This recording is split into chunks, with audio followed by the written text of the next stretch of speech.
good to be back. It's been so long. How long has it been? Oh, only a day. That's too long. I know, right? Actually, it's been a whole week, right, since we've been back for an interview, for a Bandwidth and Banter interview.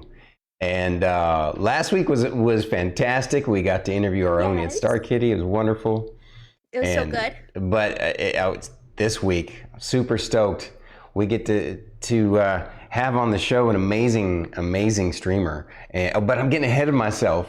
Let's talk a little bit of news about us and what's going on. So, Druid, it was great yesterday. We got to talk about TTRPG stuff, and I'm looking forward to more ideas that we come up with and more ideas from the community. Yes. And did you in Fate sent me that interesting news? Apparently, Diablo is gonna have another beta test. So yeah. From the 12th through the 14th. So of May. Yep. So next month we're gonna have a whole nother speed run of Diablo, you guys.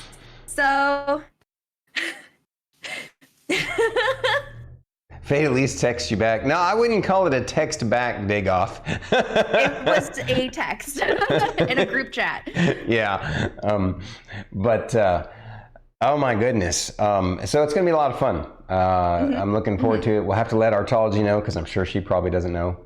But lots of fun stuff in store for the, excuse me, for going forward in the future.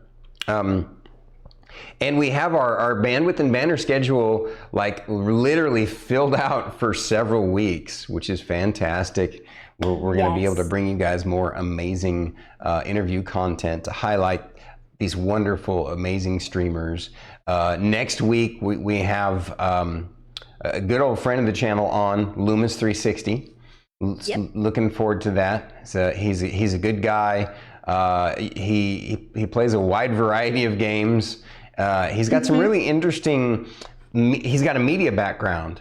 And so he's got a lot of interesting tech going on, visual stuff and a lot of audio commands and things, interactive things for the chat, which will be cool to talk about. So I'm looking forward to that. But my goodness, I'm super stoked about today, because freaking Insomnia Night has been one of the coolest new friends that we've made, and 100%. His content is just phenomenal. I cannot believe that he isn't even bigger than, like twice, 3 times bigger than he already is, because I love how prolific he is with his RPG content and his tech that he put together, the way it works, and how enjoyable and fun his show is. We're honored to have InsomniaKnightRPG on the chat tonight in Bandwidth and Banter. And refresh my memory, Druid, how did we find Insomnia Night? Did he find us or did we find him? Honestly, maybe we'll have to ask him. Yeah, we'll have to double check because, like, you know what, guys? That's what we're gonna do. We're gonna do that right now. Hello, welcome everybody. We're introducing the amazing, wonderful InsomniaKnightRPG. Hey, buddy. What's going on? How are you guys? Wonderful. We're stoked to have you on the show. Seriously, it's an honor, sir, to have someone with your background and pedigree in VTT, and gosh, I don't want to get ahead of myself and kind of gush about some of the questions that I have, but you do a lot of RPing, and I think it's phenomenal. And yes, it's very true. Very true. So please introduce yourself. Tell our community and your community that are watching a brief little intro of yourself, and please remind us how we met you. Sure. So yeah, I am InsomniaKnightRPG. I run a very chaos community. We run very chaotic D&D games. I do my best to interact with chat. That is my game. We have a lot of things that you can do to murder the players or murder me. And that goes for any, like, the DMs and the PCs. Every DM that's on the channel, they kind of know how it works. And we, you just kind of kind of sometimes they're not, they're more focused on like paying attention to what's happening in game. So I got to be like, hey, yo, someone cast fireball, and they're like, oh, okay, But it's yeah, it's just fun. And how I met you guys was, I believe you guys were just someone on, and I was like, I'm gonna go check this out. And you were playing D&D, and so I started watching your D&D game. And then I saw like chat. You were talking about how you play Daggerfall and Skyrim, and those are great RPG games. And so yeah, I just kept watching from there. Oh man, just popped in and stuck around, and we love you. That's our fortune right there. That's our luck. Yes. We're grateful and honored to have you. Yeah, the second time I was in there, I believe I want to say it was either Daddy. So one of your mods, I think, like Druid was like, give him a sub. He's talking so much, and like they just did it. And then I was like, well, here and I just gave back to the community, gave another sub. I was like, I remember that. I remember that. I do. I remember that now. I like to wield my power in such ways. Yes. Raz already has a sub too. Yeah. See, yeah, exactly. Yeah. We have the. Everybody's the best. You're a very high charismatic druid, It's true. Yes, she is. Absolutely. And Dagoth is right. You you can join the Epic Beard Club. Because I'm not a member. I'm like teasing to be a member, but man, you and Banana Tom and Brandon Wolf Gaming, the three of those guys. Oh my, you guys have just the epic beards. I oh gosh. So like I try to keep it like trimmed up and stuff, but like it gets out of hand. My facial hair grows so fast, it's annoying. Like I will shave like down to the skin with like a nice straight razor, and in the morning it's just back, and I'm like, I feel like what is it, Tim Allen from Santa Claus? Like, he's like in the bathroom and he just shaves, and like you're like, why do I even bother? Yep. That's magical. Right on. Well, sir, are you ready to get into our fun interview for today? Yeah. It's all right. Interesting. Answering so questions. We're gonna get jiggy with it. We're gonna jump in here and start off with the first question. It's a deep one. It's a hard one. Not really. Please share a boring fact about yourself. Boring fact. What is a boring fact about myself? Let's see.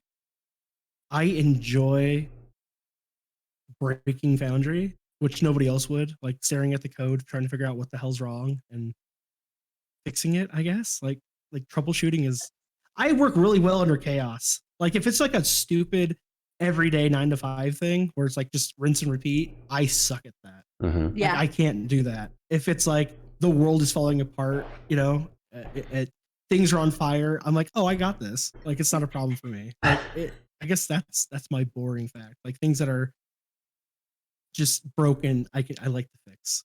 I think awesome. That's wonderful. That's a wonderful quality to have in life. Hell yeah. How did you pick your Twitch name, and what was the inspiration for that? Ooh, my Twitch name is basically my lifestyle. I don't sleep often. If I get more than like 3 hours of sleep, I feel tired and gross then.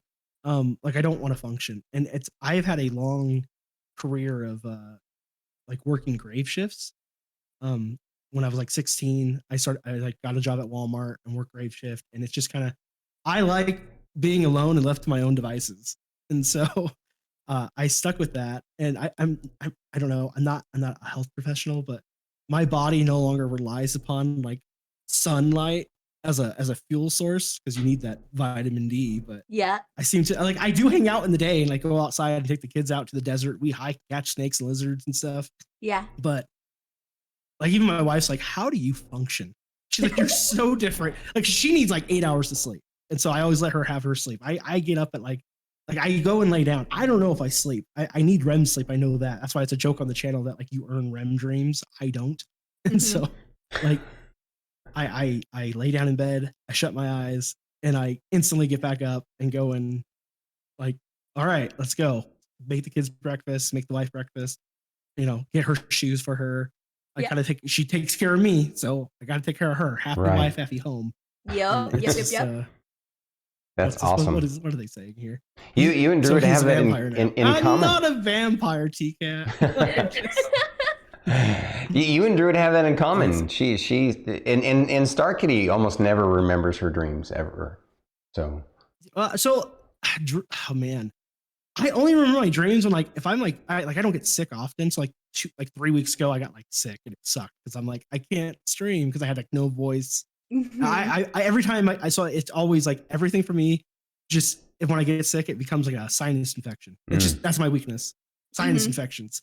And every time my left ear will rupture, but I don't feel I don't feel that pain though. I will just leak blood, and my wife's like, "Your ear," and I'm like, "Yeah, that makes sense because I can't hear anything except for inside my head."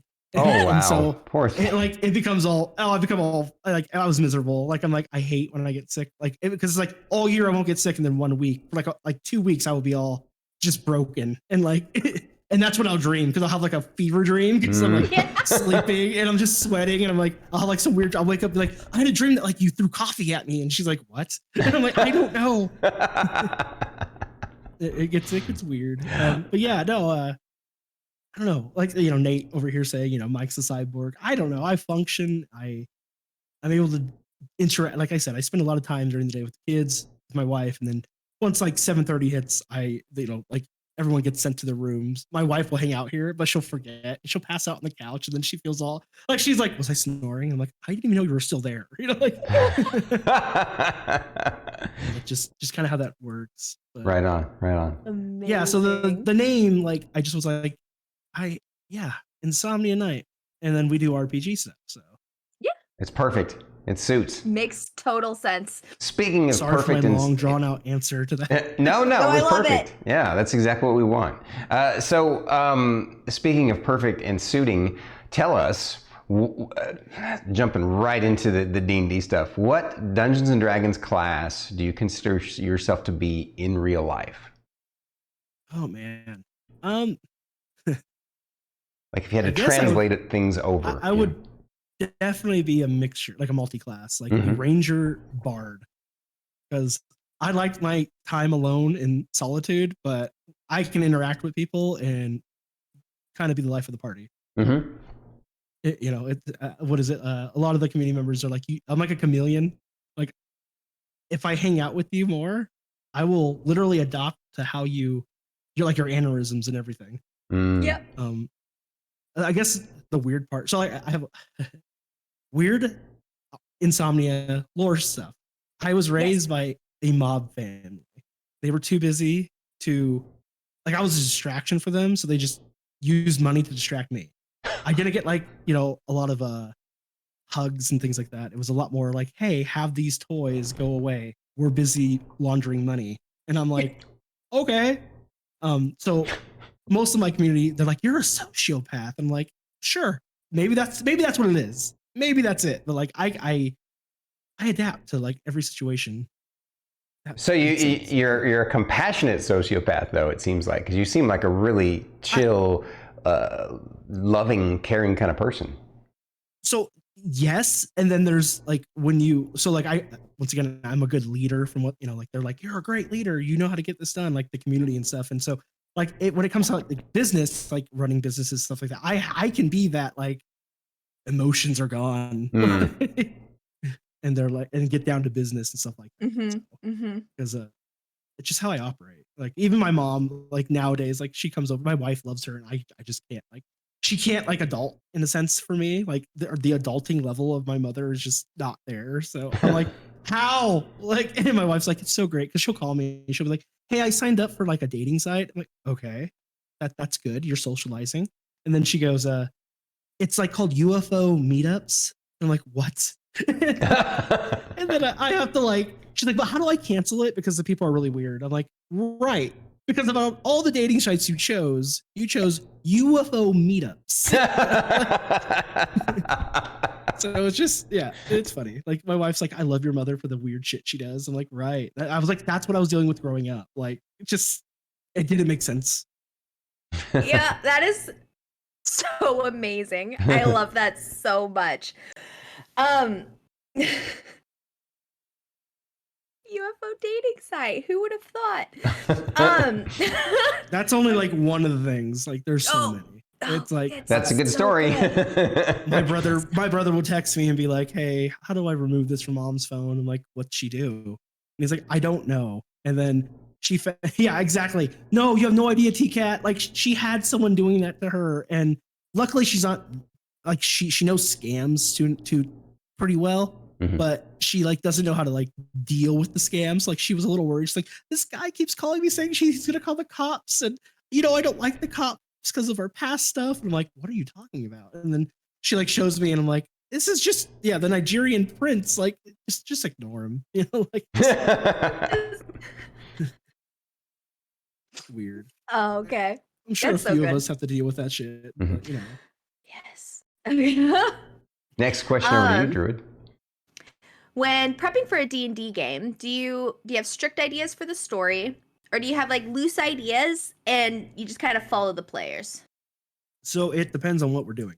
So like a lot of the games start off as modules, or well, at least for the players, because they're like, hey, we really like, for instance, my Wednesday campaign was Dragon Heist. It's evolved past that. Like they've done everything in Dragon Heist. So now we're at like a more of a homebrew Adventures in Waterdeep scenario. Right. So for like how I do my prep is I read the book, I take notes of like the memorable NPCs that I need, and then the rest of it is I have those guidelines now, because D&D is, as I say, these are guidelines for you to run a game. Mm-hmm. These are not like the rules. Right. This isn't the story. This is like, here's people who you can have your party interact with. Mm-hmm. So I take all those notes, and I my characters, the players love backstory stuff for their characters, so they write a backstory. And I tell them, I'm like, look, I'm not going to like read your backstory and then like verbatim spit it out at some point. But if you write like you have like some missing grandpa who was an adventurer, he might show up.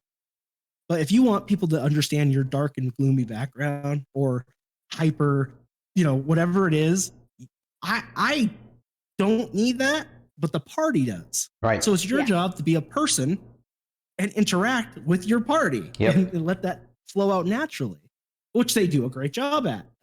But yeah, so like I would say like beginning of campaigns, I'm a little more focused into what that main story needs to be. But like Adventures of Waterdeep, I literally like just have an idea of where I want things to go, and the players kind of make choices, and I adapt to those situations.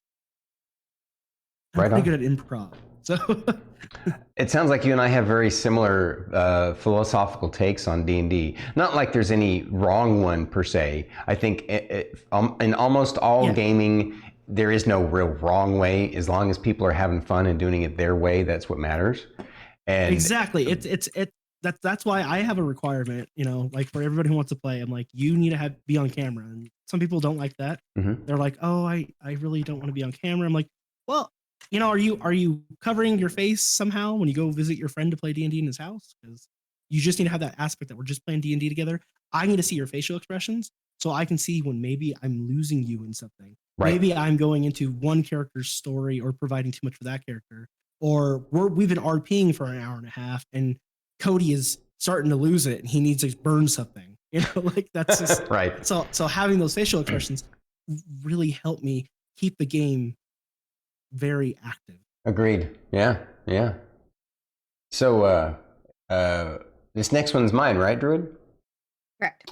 What do you find most fulfilling about being a DM? I guess just having the players be happy, like knowing that we're doing, like they love it. It's like I sometimes worry. I guess it's always like in the back of your mind where you're like, I hope they're having fun. Like that was a weird situation right there. Are they having fun? Did they like that? But that's just like the weird back of the head notes, Mm-hmm. And normally at the end of stream, they're always like, that was so great. I love the part where blah, blah, blah happened, Sometimes it gets really weird over there because my players are weird, and they like it amuses me on how much some of them are. Like Kevin I would never expect Kevin to say the things that he says. Cody, like every now and then at the beginning of stream, you'll see like his two daughters come up and kiss him goodnight. And he's like the perfect dad. And then like Cody does things that are like, can I sleep with the orc lady? And I'm like, sure. He's like, can I pour a potion of growth on my nether regions? Sure. Like it's just, and he's a like a young 34-year-old wizard who is a necromancer and failed at necromancy, so he looks old as hell. And he's never wearing pants because he forgets them. And so it's like it gets weird, but it's great weird, you know. That is hilarious. I love that. It's fun. It's a good time. What is your favorite RPG class to play, and what is your least favorite? Favorite class. Oof. Let's see. So out of everything that I'll use like current events to play, I guess. I really enjoyed College of Swordbard. I play a really interesting College of Swordbard on Saturdays, and I really love how invincible I am. Like, and I didn't mean to build him like that. He just kind of grew into that. Like I built him completely to just be a talker, and he's a changeling. And I was like, let's just talk our way out of everything. And eventually I made some really cool like bets because we were fighting in an arena, and I made bets, and I could buy Boulder's Gate if I wanted to. Like I have a bag of holding that is filled. We joke. So I have like a lore for my bag of holding that there's like 2 gnomes that like it goes to them in the astral plane. And they had this little house on a little asteroid. And then all of a sudden just all this infinite amount of gold appeared. And they're just like, what the hell? And so things happen, get dropped in there, and I'm like, sorry. And they're just like, screw you. You know, he has so much money at this point that like when we go or like I get annoyed because we murder things, and the party's like, oh, look at all this loot. And I'm like, I don't like, can we stop? And they're like, what do you mean? Look at all this loot, Dresden, look at it. And I'm like, I don't care. Like, I don't need it. I have too much crap. Let's continue. You know, and they're all excited because they got new loot. And I'm like, if it doesn't improve me, I don't need it. And I just wander off. And he's so strong at this point. Like, I was like, wow, this bard is not just defensive. It's so much DPS. And like because we have a tank who's his name's Clog. He got his name from how he was birthed. His mother went and she clogged the toilet. So his name is Clog. But yeah. So hey, what's up, Fuzka? How's it going? What was I saying? He's normally our tank because he's a fighter. But like magically, I figured out how to use defensive flourish to my advantage. Like I don't give out bardic inspiration anymore. Like Clog, like the player was missing one time. We just say Hallester stole him because we're in Dungeon of the Mad Mage on Saturdays, and so he was missing. We didn't have a tank, so I was like, oh, I got to. I do a lot of DPS. I'll just take out things quickly. And then I was like, oh wait, defensive flourish, where I roll a d6. Or I'm sorry, it's a d10 now, and whatever it lands on, I gain that as AC, and so I get a lot of AC. That and I multi-class in a Hexblade Warlock, so I can wear better armor. So he's just a scary changeling. Right on. And then I think she asked your least favorite RPG class to play. Least favorite to play? Paladin. I don't like paladins. I don't like how the point, like, so if I play a paladin, it's an Oathbreaker because I'm like, no, I don't need no god to give me power. And like to me, paladins are just interesting because they're always like, I'm lawful good, and I'm like, but you're killing all the town villagers because you're asking them questions, you're not liking the answers. Yeah, I'm with you. The female Clog, really, Nate? Oh god. So Clog found what was it? Not a crown, but a circlet. Yes, a circlet of sex change, basically, which is like an actual D&D item where like you wear it and you become the opposite sex. And so he became that, and it makes you the most beautiful image to everybody else. So he became Clog Gina, or they call him Clog Gina, and it's just bad. I see where you're going with this. yeah, it's funny, and he role plays it. He's like, it's me, Clog Gina, and he's and like everybody, like when we run into people and he has that on, they just fall in love with him because they fail charisma rolls against him, and then eventually he takes it off and they're like, oh my god, it's a giant fucking orc. Oh my god. So our next question is weird. I warned you. No, it's perfect. It was. I agree. Don't be sorry. Yes, don't be sorry. I remember you saying once that your whole stream setup is designed for chat engagement during your D&D sessions. Yeah. Why did why did your group choose this option instead of focusing more on structuring your D&D sessions like a show that is watched statically? So that's an interesting question you have there. So I do a lot of analytics. Shows are great if you're very focused and like banter, like very trained individuals for that. And yeah, there's a few successful ones. There's not a lot of successful like just straight RP storytelling. So yes, we're good to we're able to do a good story and have a great time, but I was like, I need to succeed, you have to be different. If look at the D&D channel and all the different channels that are out there. A lot, like 90% of them are the same. They're very much, here's my Discord screen, here's my and that's the players, and then maybe there's a map. Otherwise, they're having a great time, but they're streaming and they're not really interacting with the chat. There's like maybe 5 people in there and they're talking to themselves about the stream, but they're not like I don't know, they're recording themselves. I don't really understand that purpose of that one yet. Some of them are like, hey, trying to reach affiliate. I'm like, but what are a good train of thought is, if you're going to stream and stuff, is anybody can get on Twitch, hit that start streaming button and play a game. A good example of that is Call of Duty, a very heavily broadcast game. Yes. Oversaturated. What makes you stand right? What makes you stand out to make them want to watch you? I'm a people person to an extent. I'm reading chat. Sorry. No, you're good. You're allowed. But yeah, so I sit there and trust me, like the channel wasn't like I tried doing the like, let's be a decent storytelling on target stream, but I was like, okay, it doesn't work because like I'm a very lore heavy person. I know a lot about Faerun, a lot, and so like when I have like our old Icewind Dale stream, which you can see on YouTube, you won't hear me be like but after stream I'm always a lot of times I was like, this wouldn't happen, and they're like, what do you mean? I'm like, it's Icewind Dale, it's miserable. But luckily I was able to like see past certain things at the time, because once again I was a little newer at the D&D stream. I used to stream when this was just in TV, and I did what everyone did and was play League of Legends and Star Wars: The Old Republic.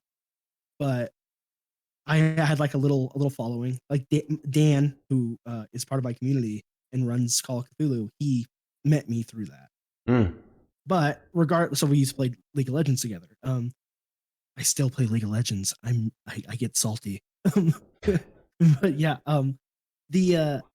when I came back into it, it was mainly like when I put effort into something, I give like 110% into it.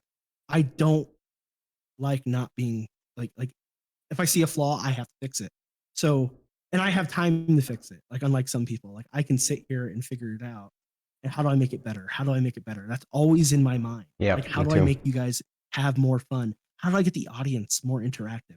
How do I, like what do I do? And I'm always thinking about it. Like Nate sees me in Discord, and like, TCAT, like they kind of get little, bits of that from me. As like, I paid for Midjourney, and like I didn't know they could see like my certain roles could see like what I do in Midjourney, and literally they were like, "Are you okay?" I'm like, "What do you mean?" They're like, "You went from having one Midjourney channel to 16 each to like a certain category of things," and they're like constantly pinging, and I'm like, "Well, the little $10 a month one I went through in an hour and a half, and so I went to this plan, and in order to make an AI better, you have to feed it like knowledge of what you're looking for and refine it. So I had to go through and refine everything. And now I'm at a point where Midjourney completely understands what I'm looking for half the time. So when like I need an NPC, I can just be like, I need a blue-haired half-elf who's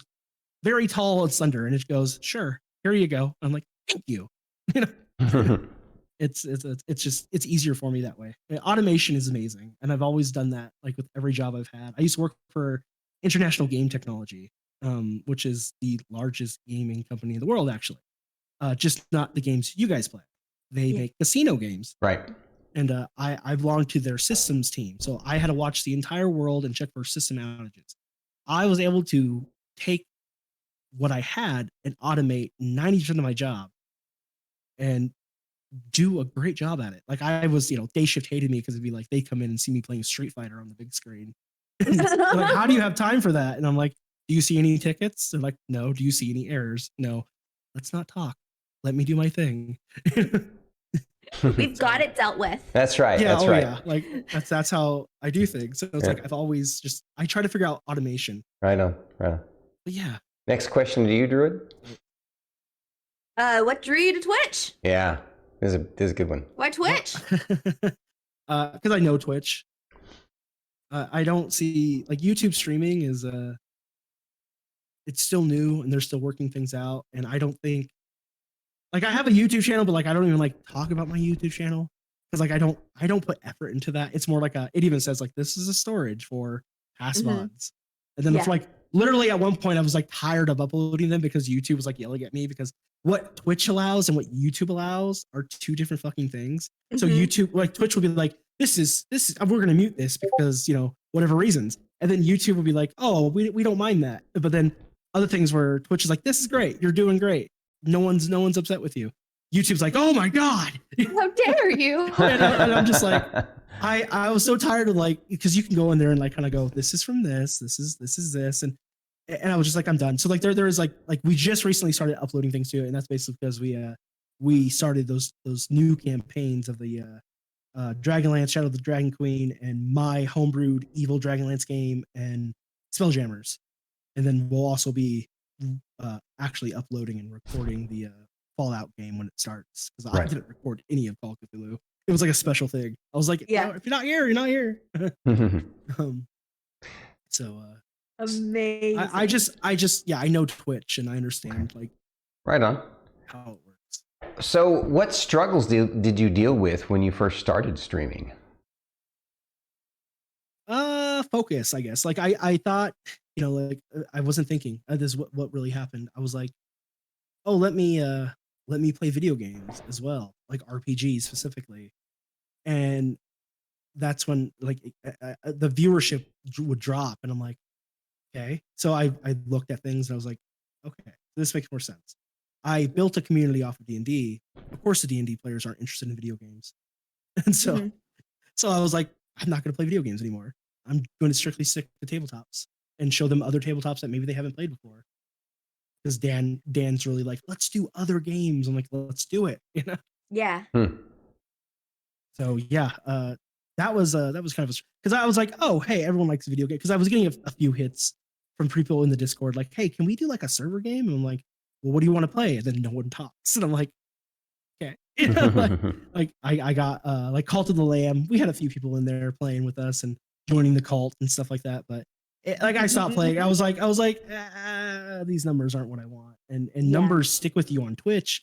You have to like literally wait so long for things to drop off and to reevaluate themselves. And like a lot of people forget that you're like, if you're trying to reach partner, and technically we're all trying to reach partner a little bit, you might not have that thought like right now, but like you're slowly trying to get there. And like it's a goal for me, because I want to, my goal for partner is to like Nate stream. Like I want to, because you get to create a team then. Right. Yep. We're like in the team. That's like a really good thing. And I want to have Nate in there. I want to have Fuzka. I want to have T-Cat. Like everybody who's a streamer in my community needs to be a part of that. Like why not? And it's just an easier way of linking us all together. Sure. And so it's like, that's my goal, is to keep helping out all of that community. And I do my best, but it's like, I just have to work on focus. And that's what you have to realize when you stream. Like if you're going to be a Call of Duty streamer, be a Call of Duty streamer. do everything you can be. And if you're not good at interacting, you better be fucking great at like in that game and doing like the 360 no scope headshots, you know? Yeah. That's right. Yep. But like otherwise, if like you can do anything, if you're really good at entertaining, like you can pick whatever game and just entertain the audience. If you suck at like so Nate, don't take this offensively. I've told you this. You suck at gaming, but you're so funny that you suck. Like it's so great. It's so funny as you go through and like I use your channel points to hit like I'm gonna blind you, and Nate's like he puts he takes off his glasses, shuts his eyes, and his character just keeps dying. And I'm like, yep, this is why I'm here. This is why I'm here. Right on. Right on. T-Cat's super entertaining because like she paints minis. I don't have patience for that. But like she paints minis and I can't stand watching mini painting, but she's still interactive and she's just funnier than hell. Cause like she'll talk to you and then she'll forget what she's talking to you about. And then she'll be like, oh, chicken nuggets. And then like it's great. It's fun. That is yep. Yeah. For me, it's the distract the streamer. Yeah. So we get it. Mm-hmm. What tips could you share to future streamers? We have some baby streamers in chat. DGamer Aries, if you don't follow him, you should follow him. What tips would you share to these baby streamers? And so I think Aries, I've been in your stream I believe every time you stream so far, and you're doing great. You're interactive with chat, and you're funny, and you're playing your game. Mm-hmm. Perfect. I the only thing I can think of like once you get to affiliate is just add some cool things for chat to like kind of poke at you with, especially since you're a VTuber. VTuber get a little bit other things, and I've looked at getting it to work for me. Once again, I got to upgrade the PC, but it's gonna sound weird, but get tits for VTubing. Not like I'm not talking about like breast. I'm talking about it's called Twitch Interactive Throwing. It's a module that you can get. It's like $5 or something. Yes, but it will allow your viewers to throw stuff at you. I have seen a VTuber streamer who uses that, and I didn't realize that was an actual like app or whatever. That's cool. There is a vast resource out there of really cool programmers on like what is it like the place that sell like instead of like paying for like a monthly fee to somebody, you buy them a cup of coffee. Mm. Oh yeah. But but like that right there, that site has a lot of cool Twitch integration. So like on my stream, I'll give you guys an insider secret here. I have that emote battle that we do and everyone likes. Where like do you see the little emotes popping around and fighting each other? Right. That's on there. You can get it for like $1. Wow. And it's a way to keep your chat like having a good time. Because not every moment of D&D is a oh my god, this is amazing. Sometimes you're like, oh, they're shopping. Why are they shopping? So it's another way to be like, hey, I'm gonna toss this up, enjoy it. And they can also act like in my stream, they can just turn it on. It's called Mortal Kombat or Emote Combat, and it'll play the whole Mortal Kombat like intro song and everything, and pop up, and it lasts for 2 minutes. That's awesome. That's great feedback, brother. Thank you for sharing such great details. Speaking of streaming, what did family and friends think when you told them you planned on streaming? My wife was just like my wife, my cousin, most of them, they're just very supportive. Mm-hmm. Like they're just like, yeah, do it. Do whatever you want to do. Do what makes you, is it fun? I was like, yeah. I'm like, go for it. Did you have anybody that wasn't or that didn't understand? I had players who I know in real life who wanted to play, but then when they found out I was streaming, they didn't want to do it. Which I just joked at them like, is the FBI going to see your face and they're going to come to your home? Are you on the secret witness program? Is your name not really this? So I'm just like, that's why it's like, oh, it's again a requirement. Like I make it very clear, like, because I've had it where I'll set up a game. Like we were doing, a good example would be Tuesdays used to be, like Nate loved it. I think a lot of people loved it. Was a Deadlands: The Weird West using Savage Worlds. Oh, and it was different Like people like different because everyone's like the only role playing game is D&D, and I'm like actually there's a lot of cool ones that are really fun.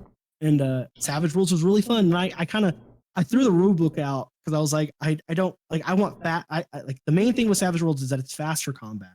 So I was like I don't really care about other details. I'll program what I want.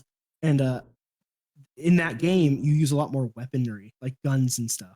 So I programmed weapon shots the Williams scream that is like known.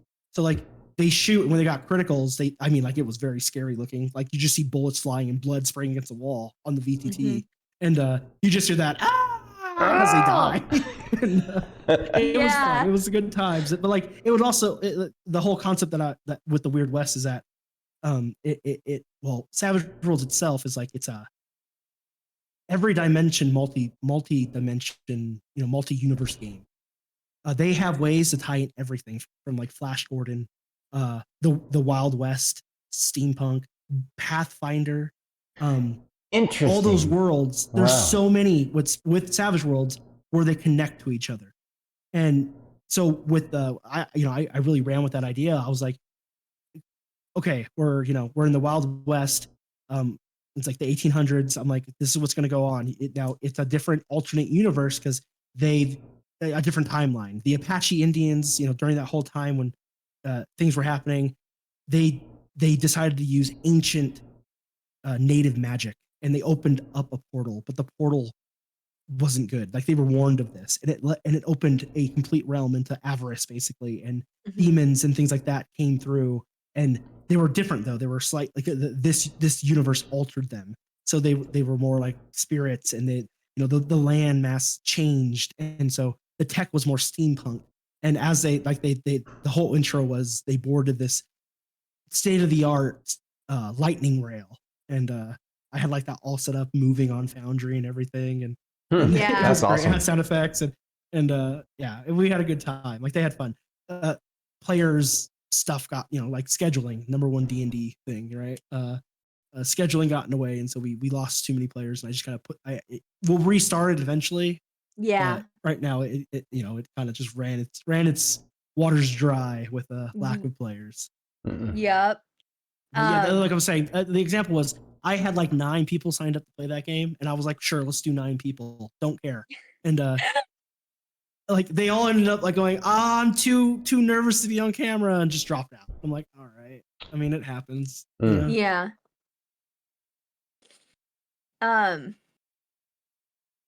What is something that you do that you take 2? What is something you wish to do to enhance your streams for later? Ooh, I am working on secret stuff. But I'll tell you. I'm working on getting my redeems in Twitch API to completely function into Foundry API. So like when someone does like give person advantage or normally it's very broad where it's like if you're going to give advantage, you give to the whole party. So it will like you'll see an animation on Foundry where they all like twinkle or something, and they will all gain advantage for 1 round. And then I want all those interactions to just be forced into Foundry. That's amazing. Like it's easy for me to do them right now. It's not hard to be like you all have advantage. It's literally an extra button click for them. That's it. Yeah. But like I like automation. So yeah, why not have it just automatically apply itself into Foundry when it rolls? You click I want to heal somebody for 1d10. It'll have like a drop down, or like they have to type out the player name into Twitch, and then it will sync into Foundry, and whatever they roll on Twitch you'll see it pop up into Foundry. That's so cool. That is cool. That is awesome. That is so cool. Whereas 9, so I like chaos, so I could deal with it. Like it's people were worried with like Wednesday game because they're like there's 7 of us, and I'm like, look, you're a lot of cats, and I just have to make things. I literally just have to make things a little bit more difficult. That's all. And which still today they like freak out when I put like something big on the board, and they're like, we can't deal with that. I'm like, there's 7 of you. Yes, you can. Yeah. So you did roll a 10. That is true, T-Cat. That's true. Speaking of cool, she normally rolls 1s. Like she'll go to heal somebody and like they're dying, and she's like, "Let me heal you," and she'll spend her channel points. You see her doing it, and it's like rolling, and it's like 1. I'm like, they get 1 hit point, Like, oh man. So your D&D stream has some amazing overlays. Did you create them yourself, or did someone on your team do it? What tool was used? So I like I said, I used to draw and stuff like that. Like I have the stupid like literally. Yeah. So I don't have time for that anymore. So I Midjourney works off specific prompts, and it has really interesting. By the way, I know she's not in here, but shout out to Star Gana, because she kind of showed me Midjourney and the power it has, and she's good at making characters with it. I figured out how to completely make overlays. I spent hours into the morning figuring out what words to use for it to understand my verbiage and for me to understand its verbiage, and to be like, look, because a lot of people, like, you would call those like camera frames or like player frames, right? Well, the word frames, it instantly gets referred to as a camera. So I made some cool looking cameras, like they were trippy as fuck, but not what I needed. So I figured out the right prompts for it to generate the right theme that I need and the right amount of like frames if I need to. Otherwise, I don't use Photoshop. I use GIMP, which is Photoshop ass backwards. Right. And Yep. I also use GIMP. Yeah, I like GIMP I too. love GIMP. Like it, I used to pay for Photoshop, and then I was like, why am I paying for this? And I went to, I was like, GIMP. I was like, I used to use this when I was a kid. I can use it now. And so things are a little backwards. Like there's not a lot of tutorials. There are tutorials, but not like specific things. But I can play with that. Use the drawing pad. Like if something comes out to where like I love it, but like say it doesn't, they gave me like one weird ass frame for a player off in the fucking corner. I can still take that and manipulate it and just, okay, this is what I need, Right. and make it look amazing. And so so I was having an issue. So like the Wednesday overlay, like once again, being unique makes you stand out. People remember weirdness. So like not common stuff. So like I'm sitting there, and at first I just bought the Wednesday thing off Etsy. Same thing with the Saturday one. But I just recently got done finishing the Saturday overlay. But and I love my Saturday overlay. It's really cool looking, but you can buy it. You can just buy it. So I went in there, and like just recently I updated the Waterdeep one, or Dragon Heist, because it used to just say Dragon Heist. Well, we're not playing Dragon Heist anymore. So I went and updated it. So now it's even like better. Yeah. And, I just recently got a new one for Saturday, which is a very dark looking dungeon. And so that will replace what is there, because we're in Dungeon of the Mad Mage. Cool. Question to you, Druid. How did your current group come together and start streaming your sessions? I realize now, because like you have like what? You stream like how many days? Was like today I don't have one because I have 3 players out because life happens. I have like a scheduling call out board. Same thing for Saturday. Some of them are going out of town. I get it. I really I need to set up like a one shot, but it's funny when like that stuff happens. But we all came together. Basically, my friend Lou was playing online D&D, and he asked me if I wanted to come in and play, and I was like, sure. And then so I was playing Pandever, and we played through that, and then those players, I was like, hey guys, I'm gonna start streaming.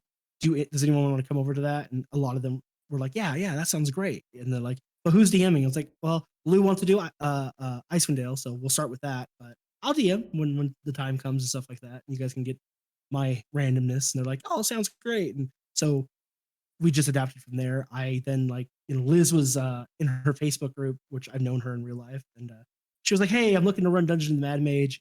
Anybody else want to play that? We're looking at Roll20. And I was like, hey, you could run Dungeons of the Mad Mage on Foundry, and I'll teach you Foundry, and you won't have to pay for anything. And she was like, that sounds great. So cool. We just kind of gathered, knowing other people and stuff like that. Goblins and Warlocks, I've gone through his chat. I've asked him, hey, can I do a looking for a player shout out? And he's like, sure.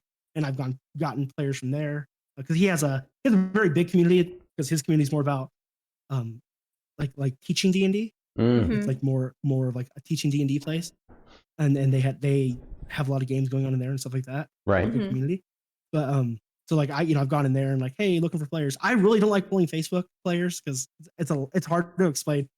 I stream, I need a camera and good audio, and because instantly they're just like, I don't know why can't we just be in Discord? Well, you will be in Discord, but I need to see your pretty face. And but luckily I did find some really good players out of that, which is shocking.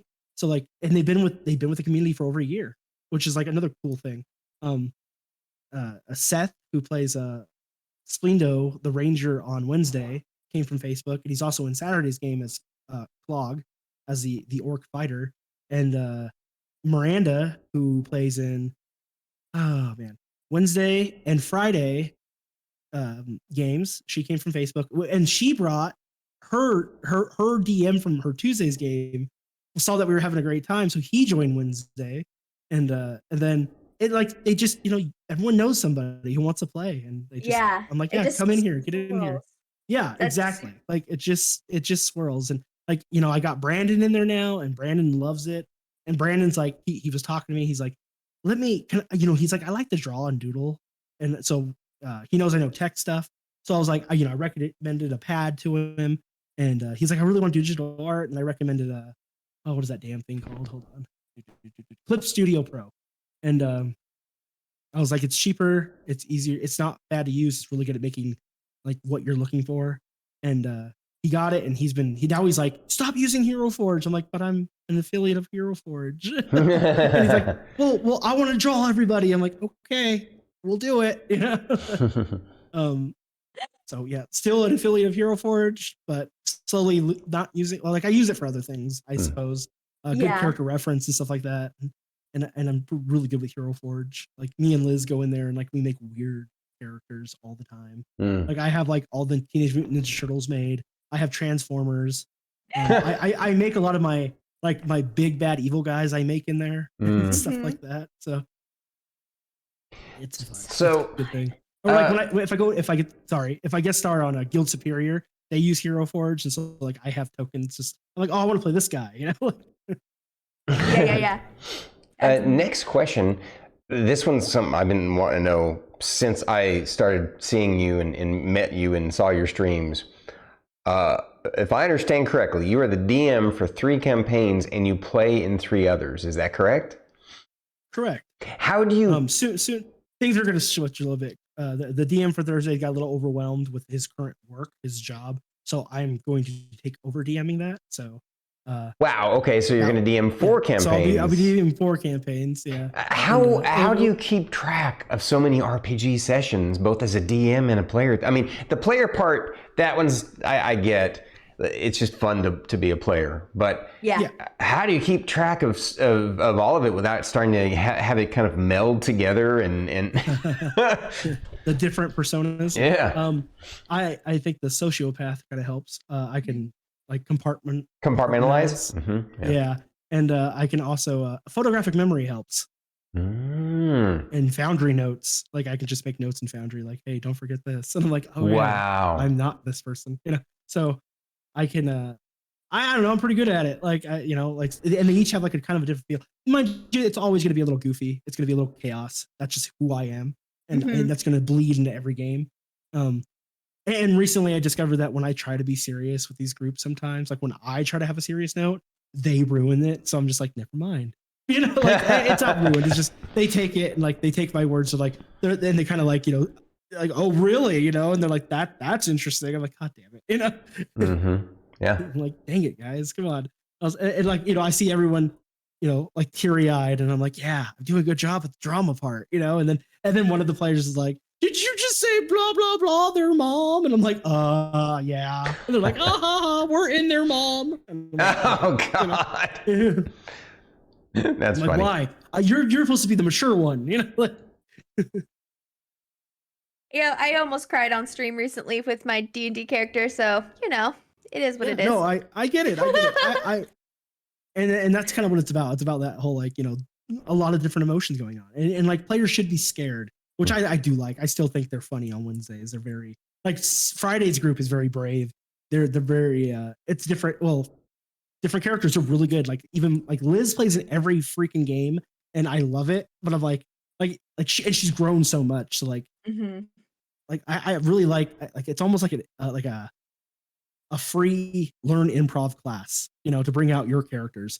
And Liz has got and she knows, we talked about this, like she went from, when we were discussing, hey, let's go on Foundry, I'll teach you Foundry, I live stream. She was like, I don't really like how I look. I have self-esteem issues and I don't like the sound of my voice. I'm like, well, guess what? We're going to work on all of that because you can do this. And I'm very charismatic. So she was like, all right, let's do this. So we got in there, started doing it, and now Liz went from being like more stoic when she speaks to very emotional, using accents, being every character that she plays, every one of them, and they're all different. And like David, he's a new addition to our group.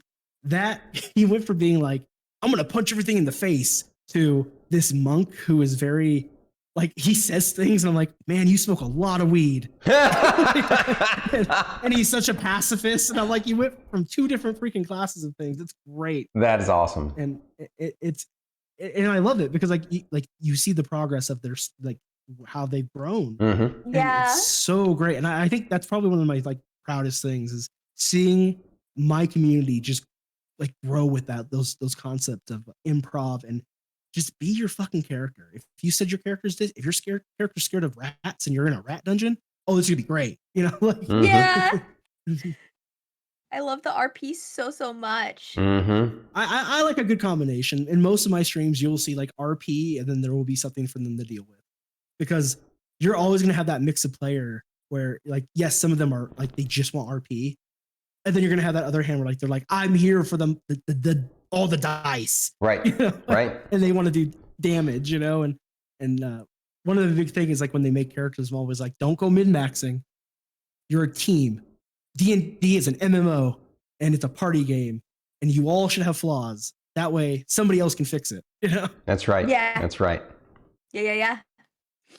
Since you stream a shocking amount of D&D, what is the ultimate vision that you have for your channel?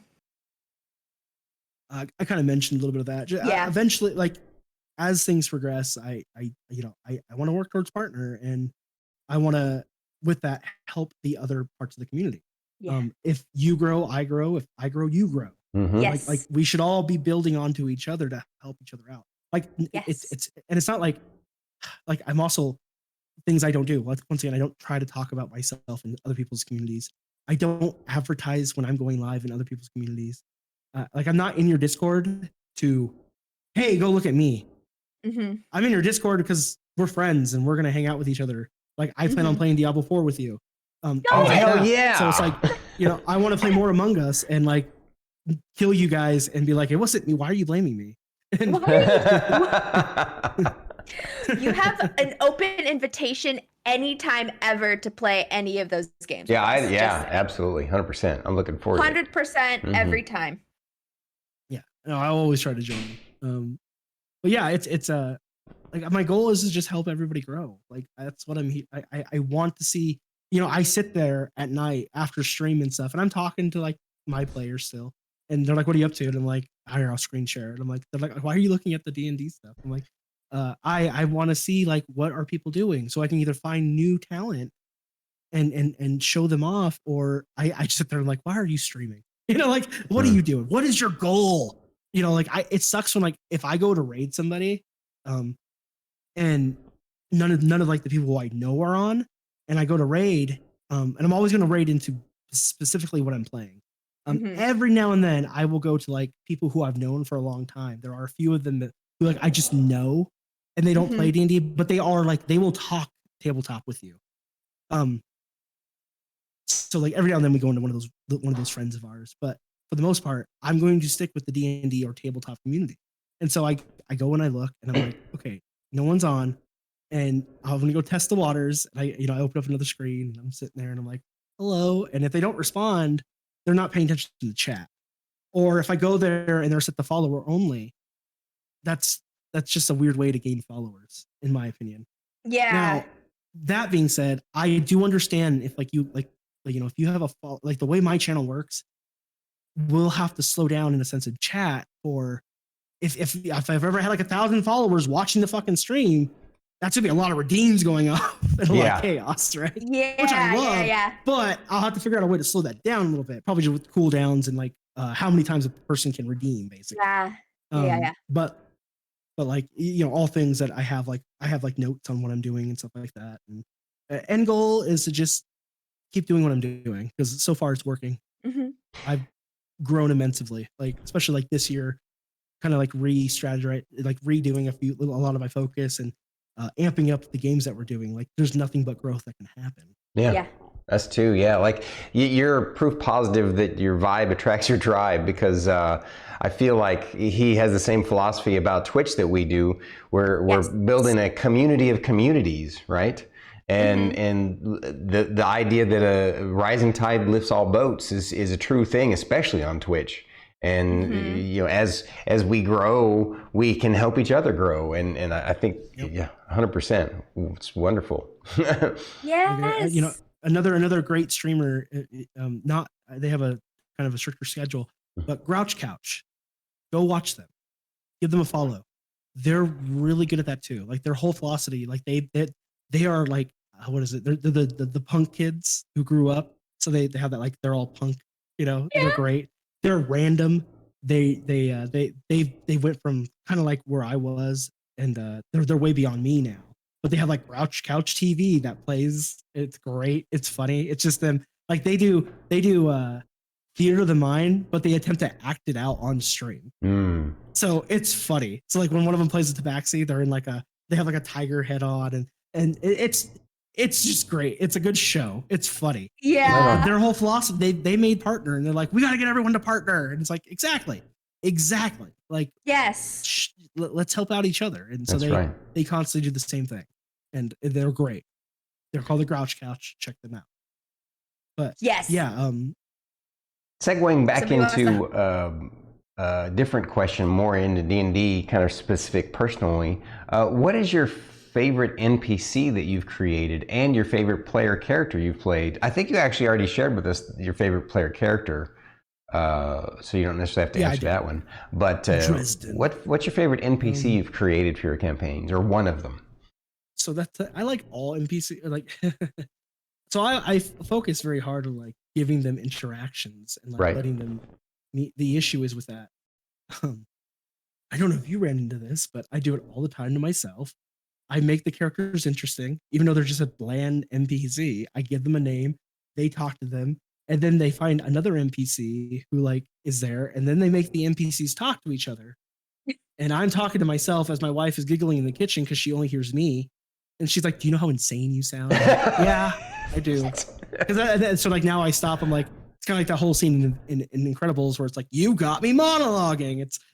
I'm like, "You guys, stop making me talk to myself." And they'll bring in as many as they can until I stop them. I'm like, they're like, "Oh, here's the third one. Like this one needs a drink too from the bartender." And it's like, "How you doing?" "Oh, I'm good." You know, and I'm just sitting here doing voices and having a blast. And I realize that I'm talking to myself in different personalities and completely different trains of thought. And it's like, stop it. How many times have you guys got me doing that too?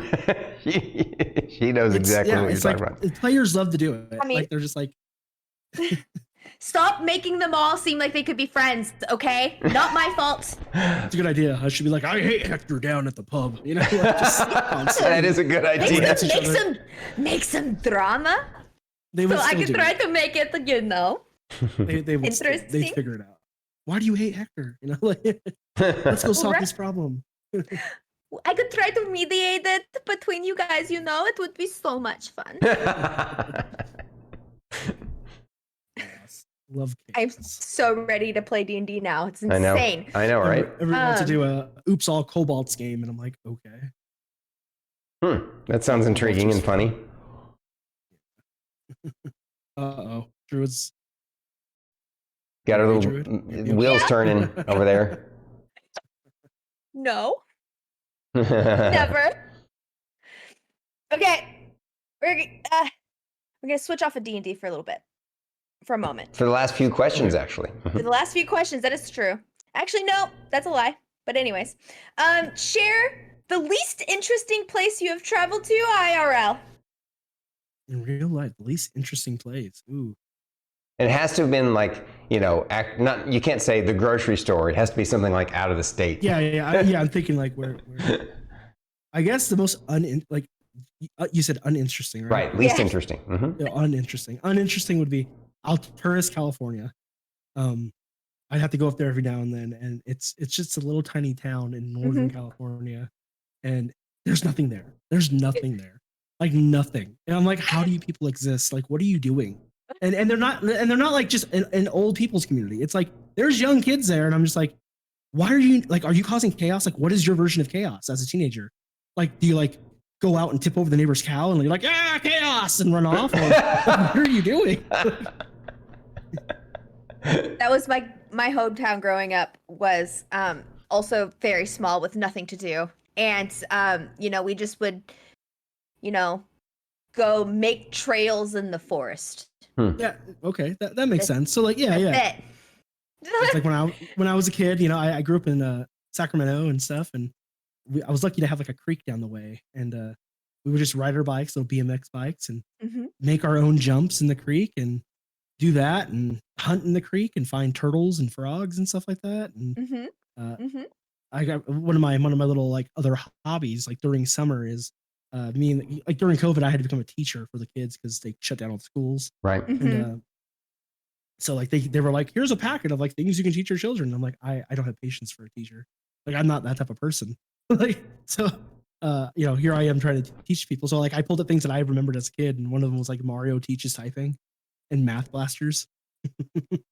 And they loved it. They were like, we get to play video games and learn things. I'm like, yeah. And then science. So science was like the kids didn't really realize like how much knowledge I have on like reptiles. But when I was a kid, I was really into reptiles. So like we go out into the desert. I was like, come on, we're going out in the desert, and for hours be out there collecting a variety of lizards and snakes. And first they were a little scared because like some of the bigger lizards bite you, and I'm just like, oh, stop that, you know. And eventually the kids were like, oh, can we have our own pet lizards? Like I was like, if you can catch them, sure. And then it was great because my wife got involved, and she'd catch blue belly lizards, which are just fence lizards. Everyone has them. But we have some really cool lizards and snakes out here that are rare to our environment. We have what's called a collared lizard. They're like take the personality of a cat and a pit bull. So they're very like curious about what a human is because they don't see them often because they're way out in the desert. Whoa. So like they like stare at you. They'll, like you'll walk and they'll kind of follow you, but then when you go to pick them up, they have big jaws and they just bite onto you, and you're like, ow, stop that, please. And they don't let go until they feel like they should let go. But we have a vast network of bull snakes, which are, you know, the native constrictor of Northern America. And the kids, like at first they'd always freak out because I'd pick them up and they'd wrap around, and you know, most of the time they try to escape, but the bigger they are, the more they try to eat you, which doesn't make sense to me. And but like we'll be out and about, and I'll spot them out, and they're like, how do you see these things? I'm like, I don't know, I have really good perception. Like I have a really high passive perception. Okay, I also alone. Teach them D&D. Like I bought it's hold on. Whoa. Look at that background. It's so cool. He vanished. I know. That's so cool. Oh, yeah. I've seen this before at they love it. Gaming stores. That's so cool. Gotta teach them early. Get them addicted young. Yes. Yes. Right on. Well, thank you. They're all gamers. They all play. So here's one that's since you like chaos. This is a question that's way off on a tangent, but what is the weirdest sleeping dream you do actually remember, and the weirdest place you have slept? Oh my God. You guys are asking some weird questions out of me. No, I mean, not weird, but you're going to get weird answers. Good. The weirdest dream that I like, it like haunts me is that I was young. I was like little. I want to say like 8 years old.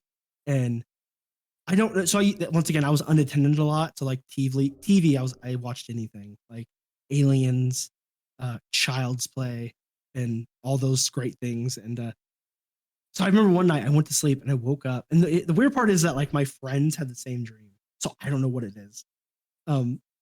It maybe has a connection to my mom and the UFO stuff, but I remember waking up and there was like a white light coming from my front door. And at the time, my bedroom was on the second floor of the house, and I had like a spiral staircase that came down, and we had really fancy double doors, but both doors were open. Never were both doors open, but this light was shining through. And I walked outside in my pajamas, and my other friends, like my friends growing up, Trevor, AJ, Stephanie, all of them, like on the same block, we were all like, where are our parents? Like, I'm like, where is everybody? And they're like, we don't know.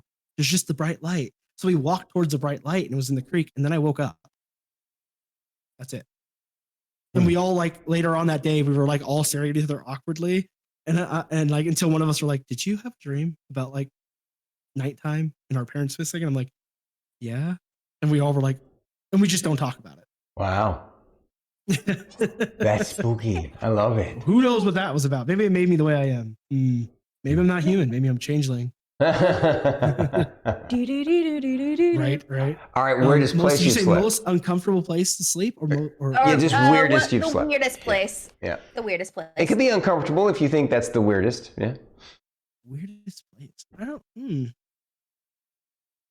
I guess I don't consider anything weird. Like I like camping, and I like that when I go camping, especially when I was younger, we would just go find a giant rock that had a good view of the stars and just sleep there, regardless of the dangers of wild giant bears or cougars. Yeah. Because I was a teenager and fearless, so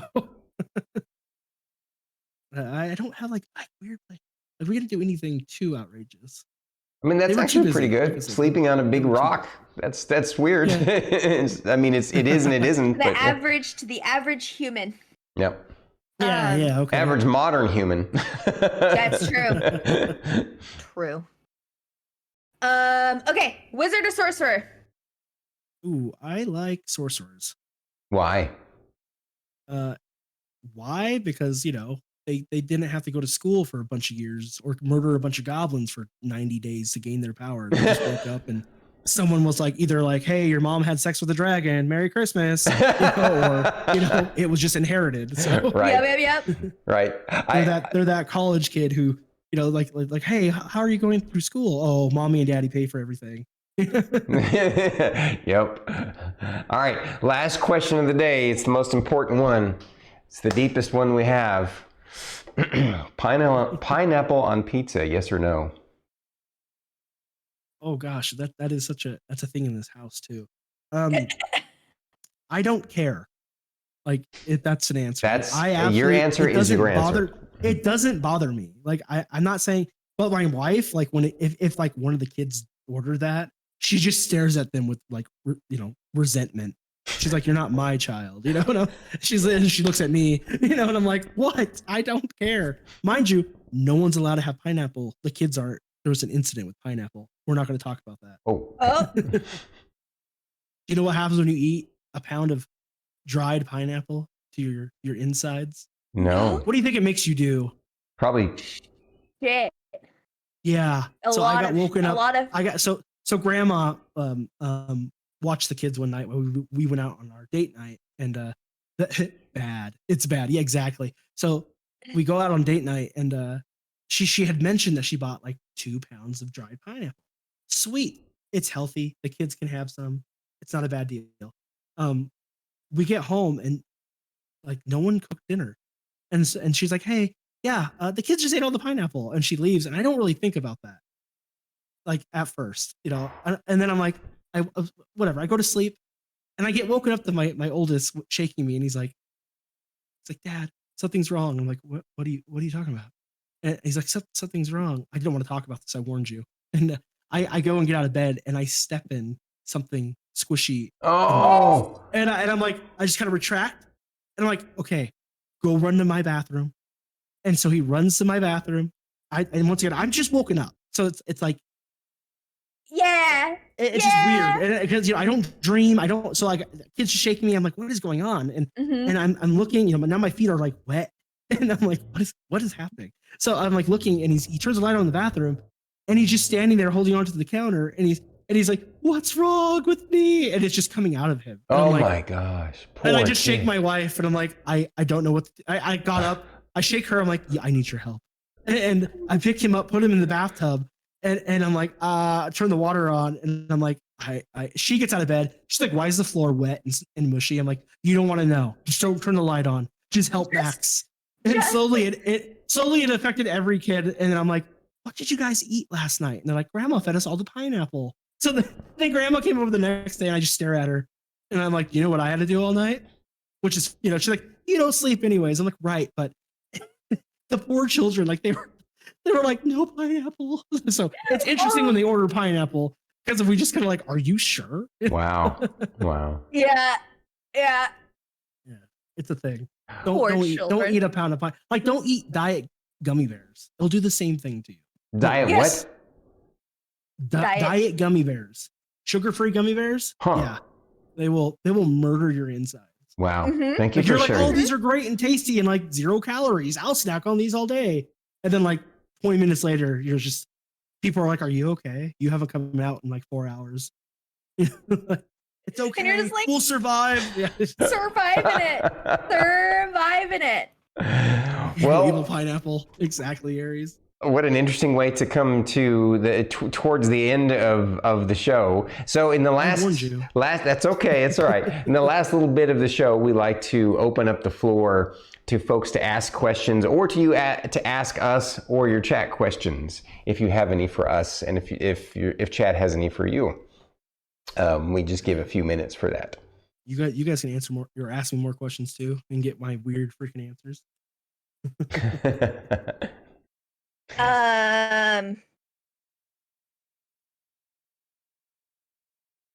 Oh, you were so prepared, and now you're on the spot. No. I also have to pee. Yeah, no, for some reason the coffee went through me really fast, but yeah. So I know, so we're just like wiggle worming now. Yeah.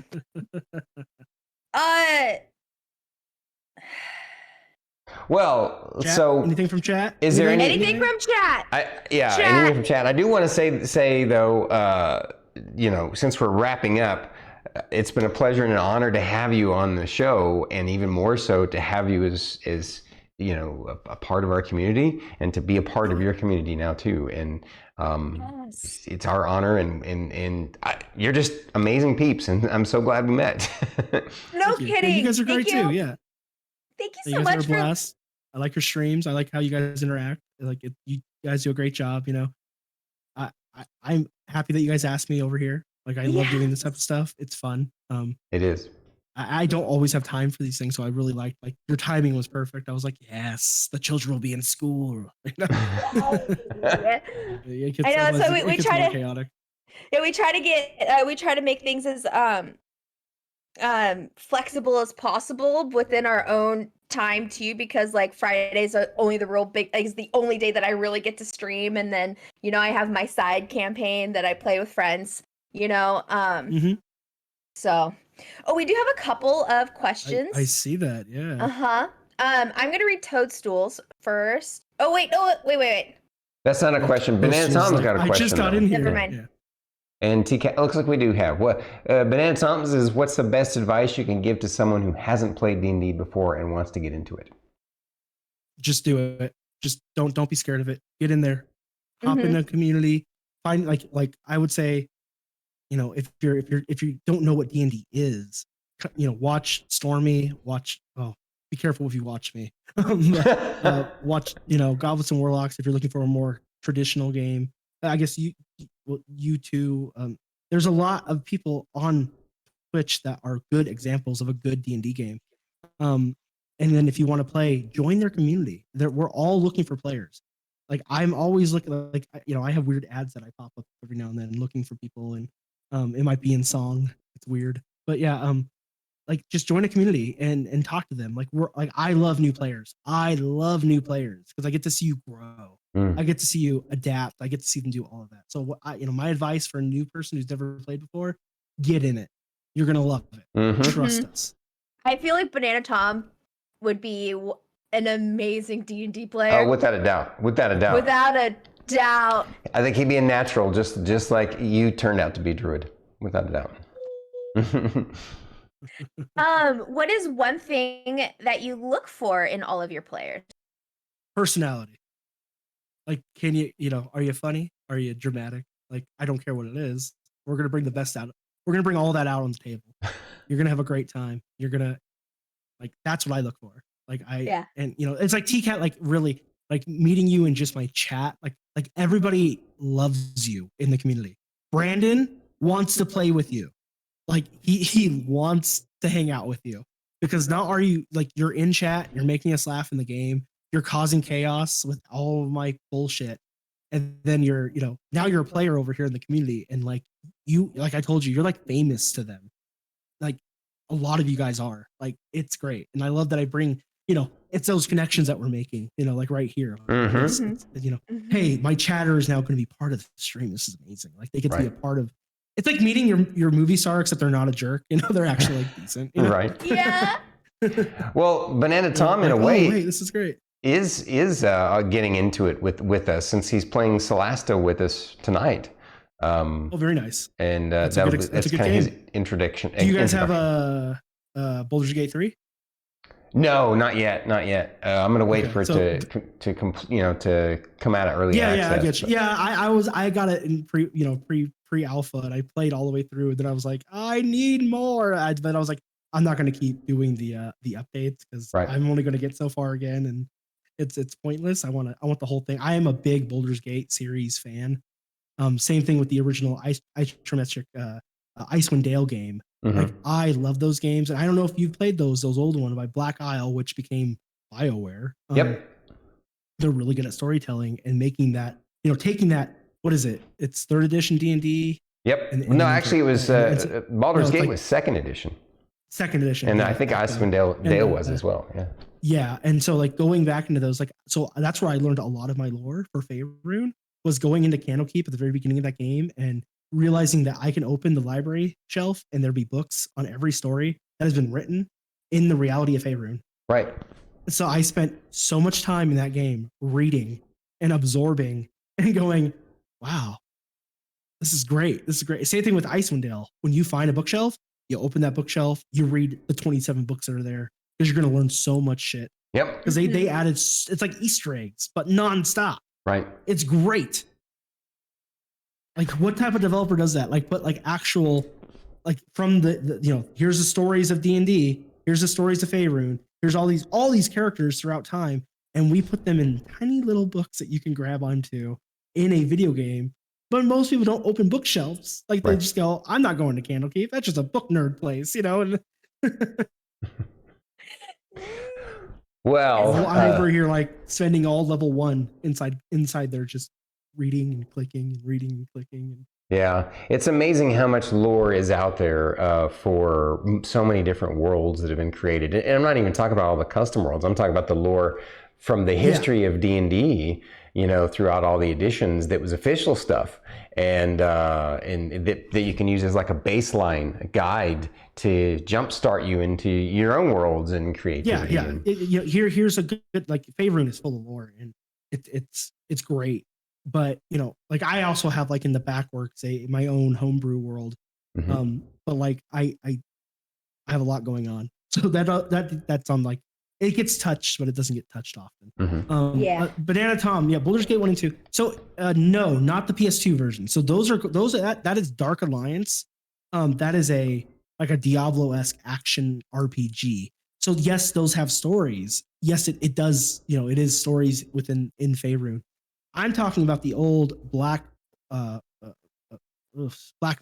Rock, I believe, who BioWare used to be. They Right. made these really great Black Isle ISO Studios. games. Black Isle Studios, thank you. Mhm.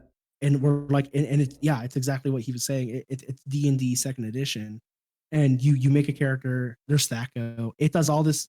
It's like Foundry for me. Like, I have stuff that I'm setting up to make the games isometric, and I think the players are gonna love it, and where it'll be like that. Yeah.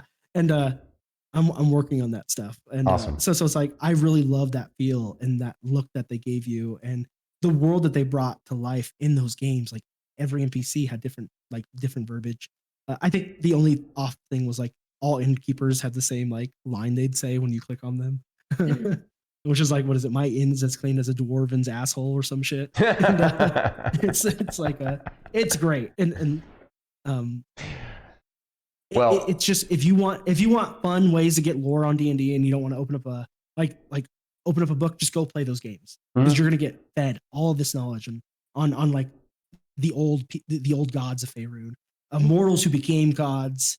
Like, I'm really interested to see what Baldur's Gate 3 brings, because the character who you like, well, spoiler alert, there's a character you meet inside a tomb, and that character is the one that made these mortals into a god. And so I'm like, what are you doing here? Interesting. Cool. Yes, very interesting. Because I was really confused at first. I was like, okay, I'm on a dreadnought, that's rare. You put a tadpole in my eye. Okay, that's fun. I only have a few days to live. and oh, it's a magic tadpole, even better. Mhm. All righty. Well, it's about time for us to wrap up the show. Gosh, Insomnia Night again. Thank you so much for joining us. It's been a pleasure Thank you and for honor. having me. And This Druid, was so good. Now all I want to do is just play D&D. I know. And you said That's that good. tonight you're gonna hang out with your group and you're checking out Savage Worlds. Is that right? Or Correct. No, Yeah. no. Oh, you are. You Or are. yeah, that's what we're doing tonight. So I don't actually get to play, but we are going to be going over rule sets and creating characters. right. Very And Banana excited. Tom and Star Kitty and Lucifer Lightbearer and I are gonna be playing Celasta. And then what are you doing tonight with your crew? Or this is the Like I night said, off. I had 3. Yeah, it's a night off because we had 3 Gotcha. people who got some things planned, and I was like, life happens. And they did Yeah. schedule it in the skull. And like I said, really, they keep telling me, they're like, why don't we just do a one shot with anybody in the community? I'm like, well, I used to do that. I used to just randomly do one shots, but people like on the spot having to make a character, like it's hard. It's hard. Ooh, I for have me. like 3 characters So- lined up. right. So once again, I use Foundry. It's hosted on what's called the Forge. I have like 34 worlds in there. I have like 10 licenses to run Foundry, to where I can have multiple worlds at the same time. I turned off my one shot that I love to run, which is what is it called? It's about to do with kobolds and them making a beer called White Claw, or I'm sorry, Red Claw, and it causes issues for a community of people, and you have to figure out what's going on with that, and you get to fight some kobolds. But yeah, and swobolds. I call them swobolds. It's a big kobold on steroids from Gotcha. Kobold Press. Well, thanks again for joining us, sir. We'll you guys be sure to check out his links that we if we can throw another one back up there for him, Druid.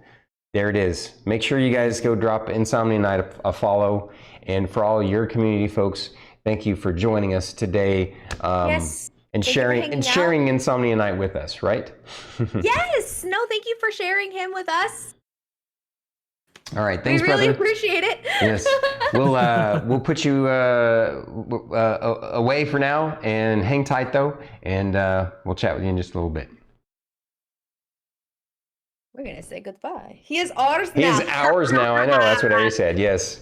Well, that means that everything that goes with him has to come along too, which means they are all ours now too, and vice versa. We're theirs.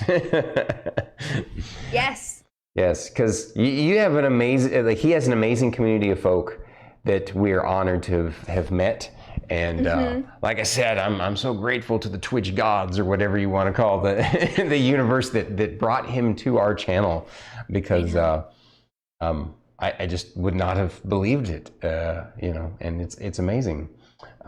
Thank you also, Druid, to you for reaching out to him even further, and It was so impulsive. I was like, let's do it. Do you want to be interviewed? He's like, yeah, works. Tell me when. And I'm like, this time? He's like, sure. And I'm like, okay, this is happening. And now you can't stop it. And now that you're here, hours. Yep. I get to keep it. And the fact that he's like, yes, we're going to play Diablo. And I'm like, yes. I know, right? That really got me stoked too. Like so many different things we can do together. Fantastic. So fantastic. Can't stop her. That is true. It's true. Very true. That is true. Because a little thing, Insomnia Night and I both have that charm. Mm-hmm. We're gonna just make everybody just be like, you're gonna just do this thing. Yep. It's happening. It's happening. Mm-hmm. All right. Well, thanks to you guys again for joining us for another episode of Bandwidth and Banter, and we appreciate you. We'll catch you all next time. Have a good one. Bye. Goodbye.